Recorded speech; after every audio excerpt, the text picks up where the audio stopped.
वैसे तो इंडिया में क्रिकेट को लेकर बहुत ज़्यादा एक्साइटमेंट रहता है, लेकिन एमएमए या फिर यूएफसी को लेकर वो एक्साइटमेंट नहीं है।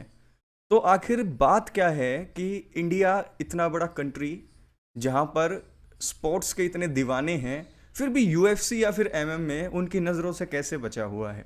तो आज की इस वीडियो में हम यही बात करेंगे, क्योंकि हमारा चैनल यूएफसी हॉटबॉक्स हिंदी स्पेशल इसी मकसद से बनाया गया है कि जो हिंदी बेल्ट के जो व्यूवर हैं, जो एमएमए को काफ़ी पसंद करते हैं, यूएफसी को काफ़ी पसंद करते हैं, उनको अपनी लैंग्वेज में, जिनसे वो फेमिलियर है, जिस लैंग्वेज से, ज़बरदस्त कंटेंट मिले।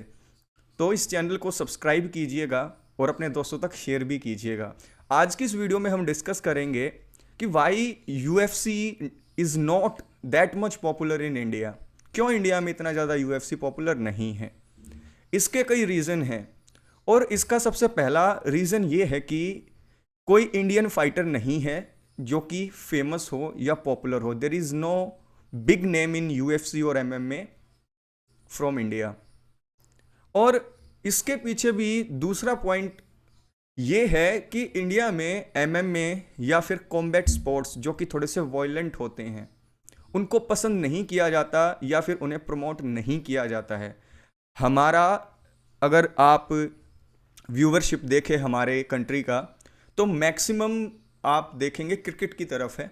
उसके अलावा बाकी जितने भी स्पोर्ट्स हैं, इंडियन जो है व्यूवर ज़्यादा पसंद नहीं करते। तो पहला कारण यही कि कोई इंडियन फाइटर नहीं है।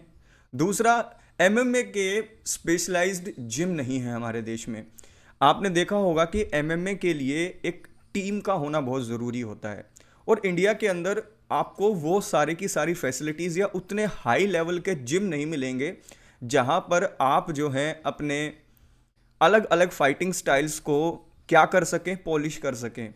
जैसे कि अगर आप यूएफसी के किसी भी फाइटर को देखेंगे, तो स्ट्राइकिंग के साथ साथ, यानी कि बॉक्सिंग के साथ साथ, रेसलिंग, ग्रैपलिंग, जुजुत्सु और X karate, X Y Z, बहुत सारे ऐसे फाइटिंग स्टाइल्स हैं जिनके प्रॉपर जिम आपको इंडिया में नहीं मिलते हैं। हाँ, कुछ जगह अब जिम खुलने शुरू हो गए हैं, तो धीरे धीरे आने वाले ईयर्स में हम जो है बेटर जो है हालात देखेंगे हमारे इंडियन सब कॉन्टिनेंट में फाइटर्स के लिए। तो एमएमए के स्पेशलाइज्ड जिम नहीं है। दूसरा पॉइंट ये था। तीसरा पॉइंट ये था कि बच्चों में डब्ल्यू डब्ल्यू ई फेमस है, क्योंकि डब्ल्यू डब्ल्यू ई में एक स्टोरी लाइन होती है, और आपको पता है कि वो फिल्मों जैसी होती है। तो छोटे बच्चे जो हैं वो डब्ल्यू डब्ल्यू ई की तरफ जो है ज़्यादा आकर्षित होते हैं, जो कि एक एंटरटेनमेंट है, स्पोर्ट्स नहीं है। वर्ल्ड रेसलिंग एंटरटेनमेंट है वो।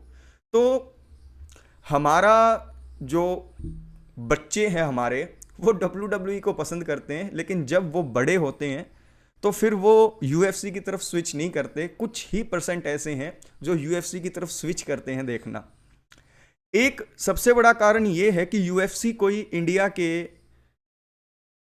जो एथलीट हैं उनको साइन नहीं करता, और उसके पीछे भी गलती यूएफसी या डेना वाइट की नहीं है। देखिए, यूएफसी एक कंपनी है प्राइवेट, और उन्हें मतलब है पेपर व्यू सेल से।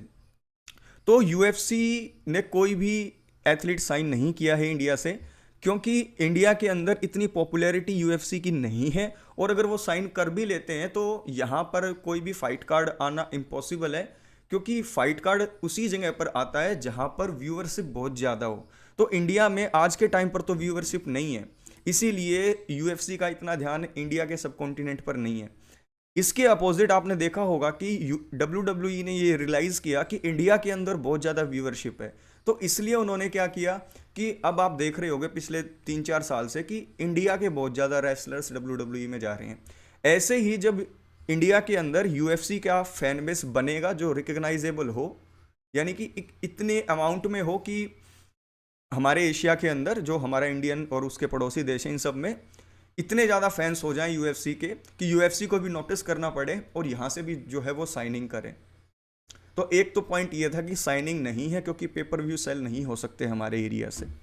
अब नेक्स्ट पॉइंट जो है पांचवा, वो मैं ये हमारा ये है कि थोड़ा बहुत चेंज जो है आ रहा है इस चीज़ को लेकर। जैसे कि रितु फोगाट वन चैंपियनशिप में गई, लेकिन वो वहाँ पर जीत नहीं पाई। तो यहाँ पर दिक्कत क्या है? दिक्कत ये है कि कोई एक बड़ा नाम या मतलब कोई एक ह्यूज सुपरस्टार हमारे इस एरिया से क्रिएट नहीं हो पाया है। यही एक रीज़न है। बाकी आप जितने भी कंट्रीज़ के फाइटर्स देखते हैं, आप देखोगे कि वहाँ के फाइटर्स को साइन इसलिए किया जाता है क्योंकि वहाँ पर फैन बेस बहुत ज़्यादा है। आप ये भी बोल सकते हैं कि इंग्लैंड में इतना ज़्यादा फैन बेस नहीं था, लेकिन फिर भी नए नए फाइटर्स आ रहे हैं। देखिए, इंग्लैंड में सबसे पहले तो माइकल बिस्पिंग पहले चैंपियन निकले, उसके बाद पैडी पिम्बलेट, उसके बाद आप देखोगे कि लियोन एडवर्ड वहाँ से चैंपियन निकले। तो हर एक एरिया के अंदर से जब चैंपियन निकलता है या कोई राइजिंग सुपरस्टार आता है, तो उस देश में फैंस ऑटोमेटिकली बढ़ना स्टार्ट हो जाते हैं और व्यूअरशिप जो है शुरू हो जाती है। तो आई होप कि इंडिया के अंदर से कोई ऐसा फाइटर निकलेगा जो बेशक ओरिजिन इंडिया का हो, लेकिन जिम्स जो हैं, जो टीम जो है, मतलब कि फाइटिंग की टीम जो है, वो बाहर ज्वाइन करे। तो कुछ चांस बन सकता है कि इंडियन मूल का हो, बाहर टीम से ज्वाइन करे और फिर यूएफसी में जो है शुरुआत में उसे मौका मिले कंटेंडर सीरीज में या फिर टफ में।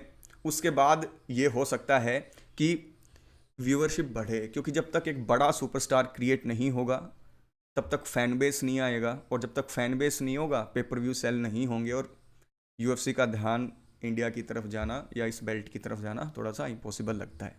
तो ये मेरे व्यूज़ थे इसी क्वेश्चन को लेकर कि why UFC is not so much popular. तो आपको मेरे पॉइंट्स कैसे लगे नीचे कमेंट बॉक्स में कमेंट करके ज़रूर बताएं। और यूएफसी हॉट बॉक्स हिंदी मैंने बनाया ही इसलिए है कि यूएफसी के बारे में मैं फ़ाइट रिव्यूज़ भी कर सकूं, लेटेस्ट न्यूज़ भी दे सकूं, और आपकी हिंदी लैंग्वेज में, जिससे आप फेमिलियर हैं, आपको कंटेंट भी मिलता रहे। तो मैं आप लोगों से अलविदा लेता हूँ। जितने भी मेरे देखने वाले हो उन सबको नमस्कार, उन सबको आदाब, उन सबको सत श्री अकाल। ज़रूर लाइक कीजिए, शेयर कीजिए, आपका अपना चैनल है। और आप जिस भी टॉपिक के ऊपर वीडियो देखना चाहते हैं नीचे कमेंट बॉक्स में कमेंट करें।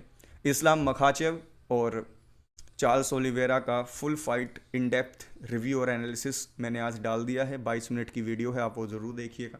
बिल्कुल एक से छोटी, बड़ी से बड़ी एक एक बात को मैंने वहाँ पर जो है एलेबरेट किया है।